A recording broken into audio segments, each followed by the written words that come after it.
Hi, I'm Jason Leahy, Executive Director of the Illinois Principals Association, and thanks for joining us for this IPA talk. Fortunate to have with me this morning Deputy Director, General Counsel Brian Schwartz, as well as our Government Public Relations Director, Alison. Going to talk about a couple of things related to the end of the legislative session. So we are winding down here, as we do at this time every year towards the end of May. Got several big things in the works here in our state. So we're at day 695 right now, Alison, as of the date of this recording, which is May 25th. So day 695 without a budget. Talk a little bit about what that means. So what are you hearing right now at the Capitol with regards to the state budget, Alison? So the Senate, primarily the Senate Democrats, have taken action on promoting some budget bills and some budget implementation bills in the Senate. They were met with no Republican support. I think a lot of the Republicans felt that there were still negotiations occurring and that they thought that it was too soon to run these bills, but that's what happened. So all of them passed the Senate, and they are headed over to the House, and I believe that there are some committee hearings scheduled for the weekend and early next week to hear those bills in the House. So I expect there may be changes, there may not be in some of them, but that's kind of where we're at right now. Okay, so we have, the May 31st deadline as usual. Right. If we don't hit that, then we need supermajority votes, right? I mean, we've got to have that in order to pass the budget. Obviously, with Dems controlling the General Assembly, the Republican governor, really even minus the deadline, we really need to see some sort of consensus here for this thing to happen, which I think is important. And we ask for all of you to be sure to continue to contact your legislators, reaching out to them, to push for compromise, to push for consensus, pragmatism, all of that in order to get a budget done. Because I do believe we have really serious concerns, and I think legitimate concerns, that we may not see a standalone K-12 budget passed this year. I really feel like to get this done for schools, we're going to need to see an entire state budget get done, and so it's critical that people stay engaged. Tied to the state budget loosely, I guess, because it does deal with money and the distribution of money. The funding reform issue is also moving forward. What can you tell us about that? So in the House, you have House Bill 2808, which includes the evidence-based funding model. In the Senate, you have Senate Bill 1, which also includes the same language. Senate Bill 1 was advanced in the House Committee, the House Appropriations Committee, yesterday. The intent, I think, from the sponsors is to use that as a vehicle for any further negotiations that might occur on evidence-based funding. So it did pass. So it's in position anyway to be amended in some manner.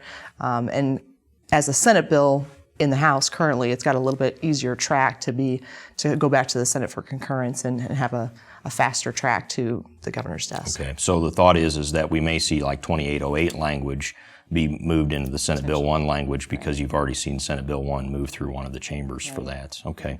Well, again, just ask people to stay engaged. This is another one we're going to be asking for support on for us to continue to push for that, because I think we recognize we need some work done here with our funding stream and the distribution of dollars to schools.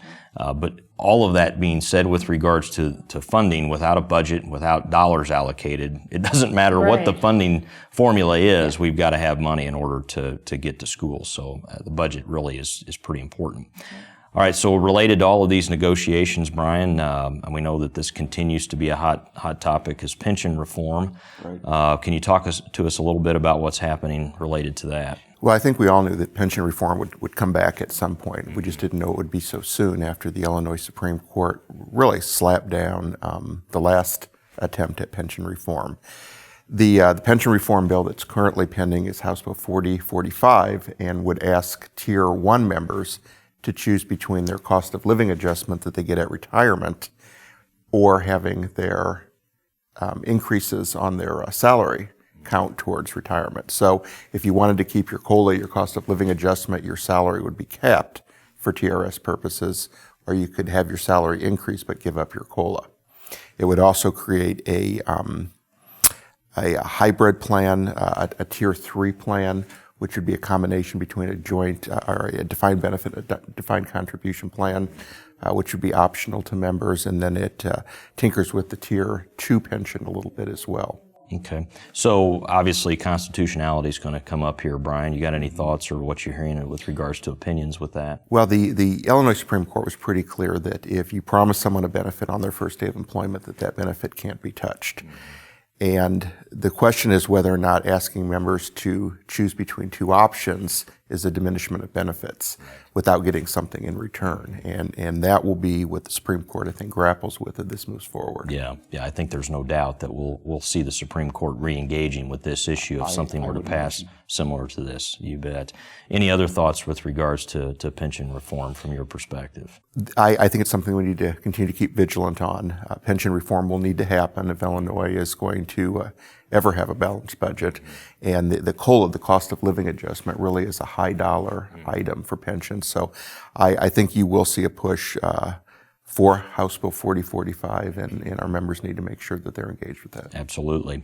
Well, I do believe, too, with regards to pensions, reamortization of the debts and things like that are considerations that need to be made. The other thing that we'll be paying attention to very closely is a cost shift, concerns about that, and if that is something that would be to happen, is trying to make sure that if school districts do have to contend with that, doing it as a easy and eased into fashion as possible with regards to that, if it were to happen at all. Alison and I were just talking yesterday. There are starting to be rumblings about the cost shift and how it's phased in. Right, you bet. Well, plenty of things here to pay attention to, including a couple of other pieces of legislation that I know you've been tracking very closely, Alison. So you talk a little bit about Senate Bill 704 as well as House Bill 3215. Sure. So Senate Bill 704 is something we've talked about before. It regards school-based arrests. So there's really two parts of this bill, though. The first part addresses and creates a grant program for school districts that opt in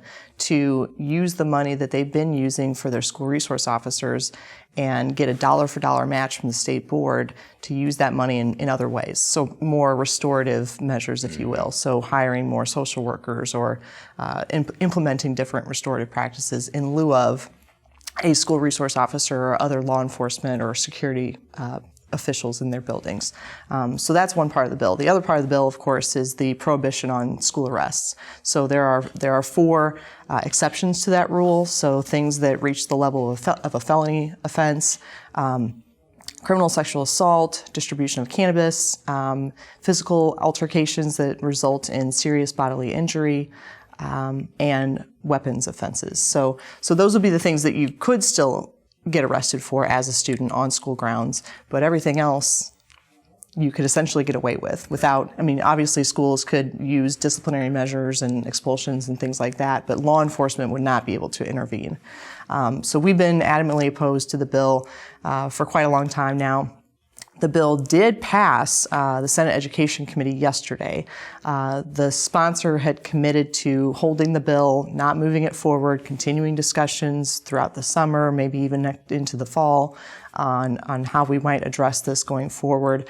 But as recently as yesterday, I think some of the advocates are willing to sort of separate that bill into just the arrest prohibitions and kind of sit on that for a while and move forward with the grant program instead. So it would be subject to appropriation, and as we know, money is not readily available, so it may not be something that would come into play even at all in the near future, but it's something that we're continuing to discuss. Okay, very good. So that's getting into a better spot, and appreciate people reaching out and talking with legislators about that.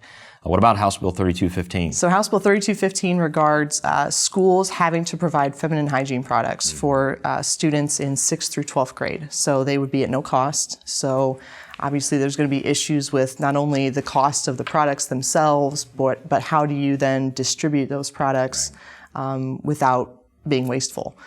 So, what kind of a distribution model do you have? Do you have a dispenser in some way? We've advocated, our colleagues at IASB have advocated for this to be a pilot program, and then also to kind of reach out to maybe even sponsors to provide the materials and the dispensers.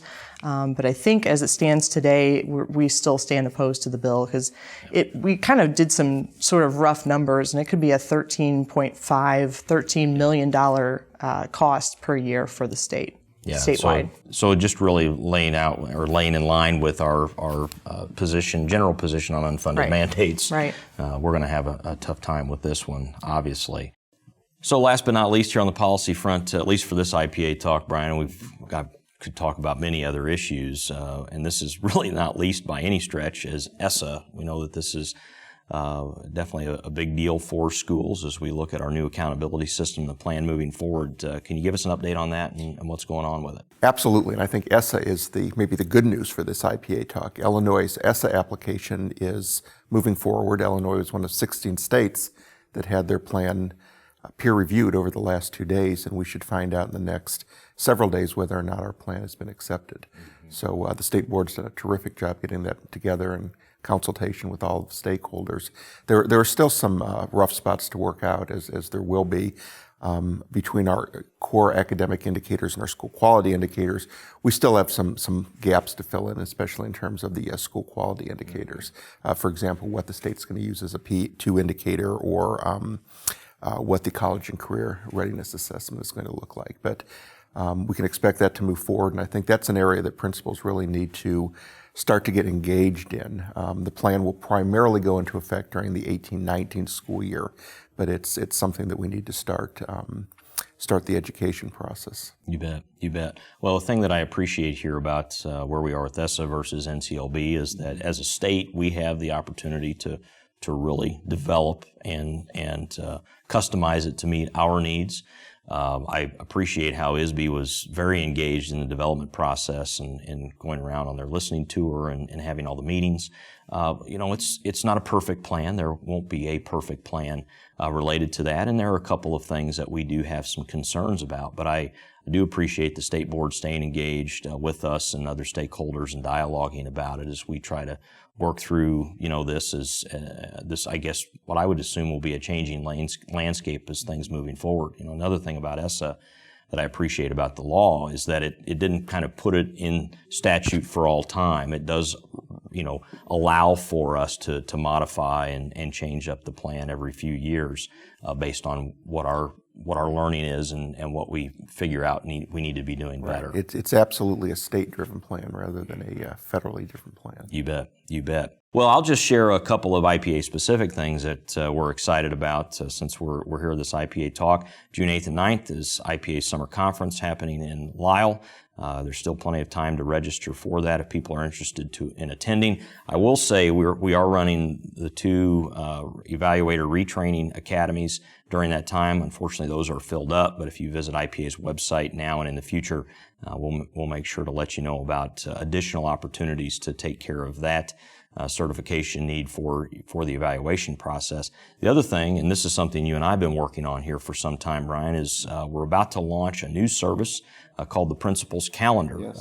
Really excited about that. It's a pretty robust document that will be very helpful for brand new school leaders, but I think even veterans as well, that gives a whole listing of to-dos that you should consider throughout the year, but also compliance dates that are important for school leaders to know, some fun dates for school leaders to know. And then also we have some opportunity to focus a little bit on our new school leader paradigm and opportunities for school leaders to reflect on behaviors and attitudes that are important for school leaders to consider to move your schools forward. So be on the lookout for that. So Brian and Alison, thanks for your time here this morning. And if you'd like more information, more IPA talks, be sure to click on the links here on the screen and subscribe to the site. Again, this is Jason Leahy, Executive Director of the Illinois Principals Association. Take care.